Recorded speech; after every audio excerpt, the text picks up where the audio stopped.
Assalamualaikum warahmatullahi wabarakatuh. Perkenalkan, nama saya Najma, NPM 211203006 dari kelas 4H. Di sini saya akan membuat video guna memenuhi tugas akhir semester pembelajaran IPS SD. Di sini saya memilih topik tujuan kedua, yaitu peserta didik mengenal cara mendapatkan barang kebutuhan. Selamat pagi anak-anak. Apa kabarnya hari ini? Pagi Bu, alhamdulillah baik. Oke, kita mulai materi setelah ini ya. Nah, anak-anak, ada yang tahu tidak apa sih hubungan antara kebutuhan dengan keinginan manusia? Apakah ada yang tahu? Nggak tahu Bu. Nah, jika belum tahu, bisa simak video berikut ini ya. Jadi, kebutuhan adalah segala sesuatu yang harus dimiliki atau dipenuhi oleh seseorang untuk bertahan hidup dan memiliki kehidupan yang layak. Nah, kebutuhan manusia itu dibagi menjadi 3, yaitu ada kebutuhan primer, sekunder, dan kebutuhan tersier. Nah, yang pertama ada kebutuhan primer. Kebutuhan primer itu merupakan kebutuhan mutlak atau kebutuhan utama dari setiap individu yang harus dipenuhi. Nah, jika kebutuhan primer itu tidak terpenuhi, maka individu tersebut itu akan terancam kehidupannya. Nah, 3 macam dari kebutuhan primer itu yaitu pangan, sandang, dan papan. Nah, pangan itu kebutuhan utama makanan dan minuman. Yang kedua tadi ada sandang. Nah, yang sandang ini merupakan kebutuhan utama akan pakaian untuk melindungi tubuh manusia dari lingkungan. Yang ketiga tadi ada papan. Papan itu kebutuhan utama akan tempat tinggal untuk kita berlindung. Yang kedua adalah kebutuhan sekunder. Kebutuhan sekunder merupakan kebutuhan yang muncul setelah kebutuhan primer itu terpenuhi.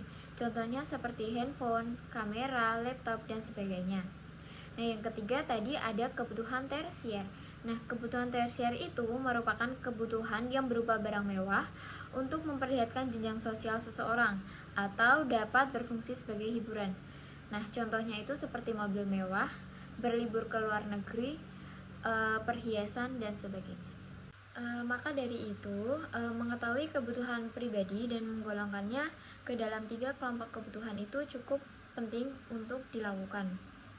Karena tujuannya agar manusia itu dapat mengetahui mana kebutuhan yang harus didahulukan, lalu juga memisahkan antara kebutuhan utama, sampingan, dan atau hanya sekedar keinginan. Nah, dari itu akan membantu siswa untuk memilih kebutuhan yang tepat. Nah, anak-anak, dari sebuah kebutuhan itu bisa jadi berawal dari sebuah keinginan.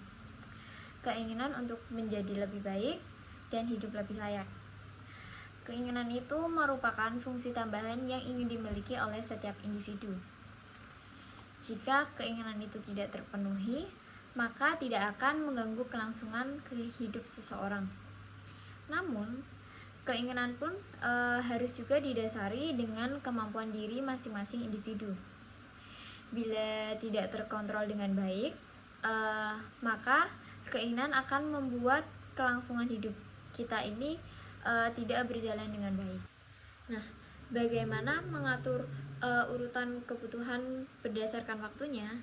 Jadi, kebutuhan manusia berdasarkan waktunya itu dibagi menjadi 3. Yang pertama ada kebutuhan sekarang dan kebutuhan yang harus segera dipenuhi. Kebutuhan ini tuh tidak dapat ditunda.